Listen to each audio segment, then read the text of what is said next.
Pakistan China బంధం గురించి ప్రత్యేకంగా చెప్పాల్సిన అవసరం లేదు. ఆయుధాలిచ్చింది, అండగా ఉంటామని ముందుకు తోసింది. క్లియర్ గా చెప్పాలంటే భారత్పై యుద్ధం చేసింది పాకిస్తాన్ అయినా చేయించింది మాత్రం చైనాని. కట్ చేస్తే సీన్ రివర్స్. పాకిస్తాన్ తోక ముడిచింది. అసలు భారత్తో పాకిస్తాన్ యుద్ధం చేస్తే చైనాకెందుకు లాభం? అసలు పాక్కి చైనా ఇచ్చిన ఆయుధాలేంటి?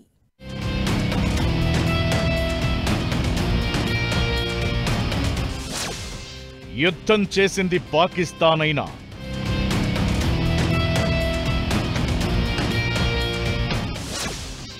వెనక ఉండి నడిపించింది మాత్రం చైనానే.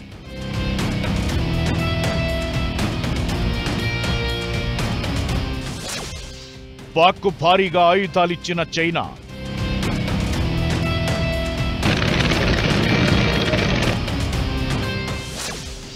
చైనా నుంచి పాక్ తీసుకున్న ఆయుధాలేంటి?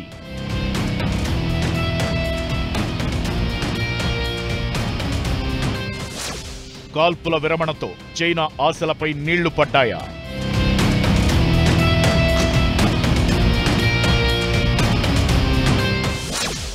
ఆపరేషన్ సింధూర్ తరువాత పాకిస్తాన్ ఉడత ఊపులు ఊపింది. డ్రోన్లు పంపించి సింహం లాంటి భారత్ను భయపెట్టాలని చూసింది. మనోళ్లు తిప్పికొట్టడంతో దెబ్బకు పరుగులు తీసింది. కట్ చేస్తే అమెరికా జోక్యంతో కాల్పుల విరమణ ఒప్పందం కుదిరింది. చైనా అండా ఆ దేశం అందించిన ఆయుధాలు చూసుకుని పాకిస్తాన్ ఎగిరింది. అయితే అవి కాస్త తొస్సుమనేసరికి వెనక్కి తగ్గింది.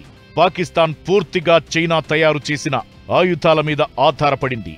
పాక్ వైమానిక దళంలో భారీగా చైనా ఆయుధాలు ఉన్నాయి. JF-17 థండర్ ఫైటర్ జెట్ ను పాక్ చైనా కలిసి అభివృద్ధి చేశాయి. F-7PG స్కైబోల్ట్ అనే MiG-21 తరహా చైనా విమానాలను కూడా అందుకుంది. శిక్షణ కోసం K-8 కారకోరం విమానాలను వాడుతోంది. డ్రోన్ల విషయంలో పాక్ చైనా తయారీ వింగ్లూంగ్ 2 CH-4 UAVను పొందింది. JF-17లకు SD-10 వంటి మధ్యస్థ గగనతలం నుంచి గగనతలానికి క్షిపణులు, PL-5, PL-8, PL-9C లాంటి స్వల్ప శ్రేణి క్షిపణులు ఉన్నాయి. ఇవన్నీ చైనాలో తయారైనవే.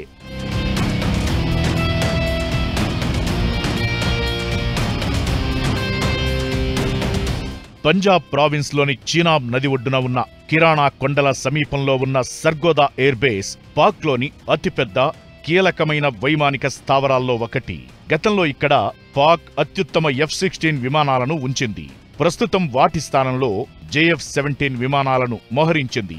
పూర్తిగా మేడ్ ఇన్ చైనా విమానాలపై ఆధారపడుతోంది. వీటితో పాటు VT-4 ఆధునిక ప్రధాన యుద్ధ tank, A-10, A-100 multiple rocket launcher, SH-15 howitzer 155mm truck mounted gun, HJ-8, HJ-10 ATGMS anti tank guided క్షిపణులు, LY-80 missile system, KJ-2000 radar వ్యవస్థ కూడా చైనా తయారు చేసినవే.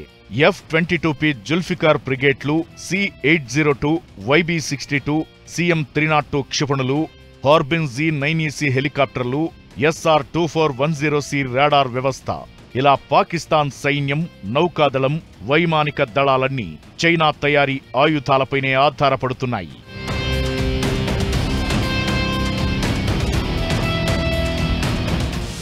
ఇకటు చైనా నుంచి పాకిస్తాన్ సేకరించిన ఆయుధ వ్యవస్థలు దారుణంగా విఫలమయ్యాయి. భారత్ దాడులను ఎదుర్కోవడంలో ఈ ఆయుధాలు ఫెయిల్ అవడమే కాకుండా కొన్ని పేలకుండానే కింద పడిపోయాయి. పంజాబ్లోని హోషియార్పూర్లో పాకిస్తాన్ ప్రయోగించిన Chinese PL-15 long range air to air క్షిపణి పేలకుండా పడిపోయింది. లాహోర్లోని చైనా నిర్మిత HQ-9B ఎయిర్ డిఫెన్స్ వ్యవస్థను భారత దళాలు ధ్వంసం చేశాయి. భారత డ్రోన్ దూసుకొస్తున్నా ఈ ఎయిర్ డిఫెన్స్ సిస్టమ్ ఏమీ చేయలేకపోయింది. చైనా నుంచి పాకిస్తాన్ అధిక ధరకు కొనుగోలు చేసిన ఈ ఆయుధాల నాణ్యత ప్రశ్నార్థకంగా మారడం ఇప్పుడు కొత్త ప్రశ్నలకు తావిస్తున్నాయి. పాకిస్తాన్ను చైనా ప్రయోగ కేంద్రంగా మార్చుకుందా? ఈ యుద్ధాన్ని దానికి ఉపయోగించిందా అనే సందేహాలు వ్యక్తమవుతున్నాయి.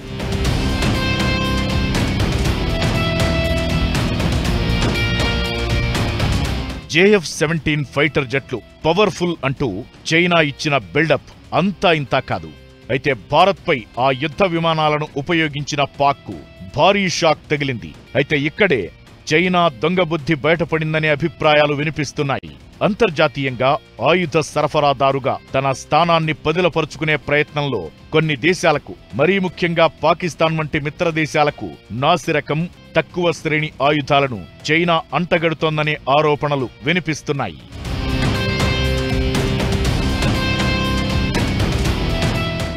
యుద్ధం పాకిస్తాన్దైనా దాని వెనుక చైనా కుట్ర ఉందా అంటే పరిణామాలు డీకోడ్ చేస్తే ఇదే నిజమనిపిస్తోంది కూడా.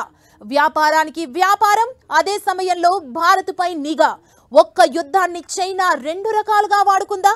అసలు పాకిస్తాన్కు ఆయుధాలు ఈ రేంజ్లో సరఫరా చేయడం వెనుక డ్రాగన్ మాస్టర్ ప్లాన్ ఉందా? భారీ కుట్ర చేసిందా? పాకిస్తాన్ని చైనా ప్రయోగశాలగా వాడుకుందా? జరిగిన పరిణామాలు మిగిల్చిన ప్రశ్నలేంటి?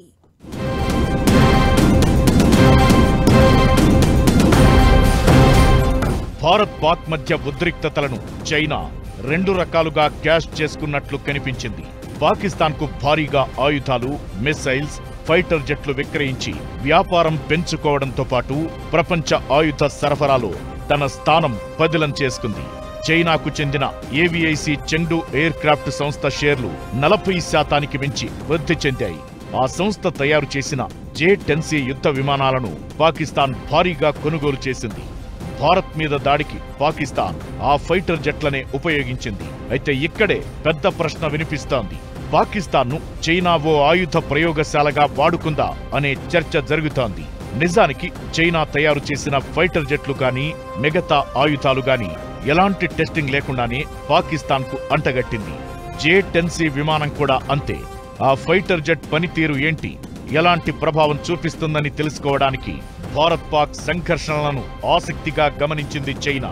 ఓ రకంగా పాకిస్తాన్ను ల్యాబ్లా, టెస్టింగ్ మెషిన్లా చూసింది.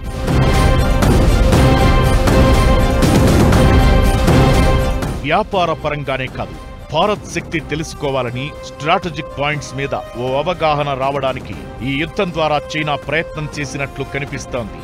పాక్ ప్రయోగించే ప్రతి క్షిపణి, పంపించే ప్రతి ఫైటర్ జెట్ చైనా నుంచి వచ్చింది.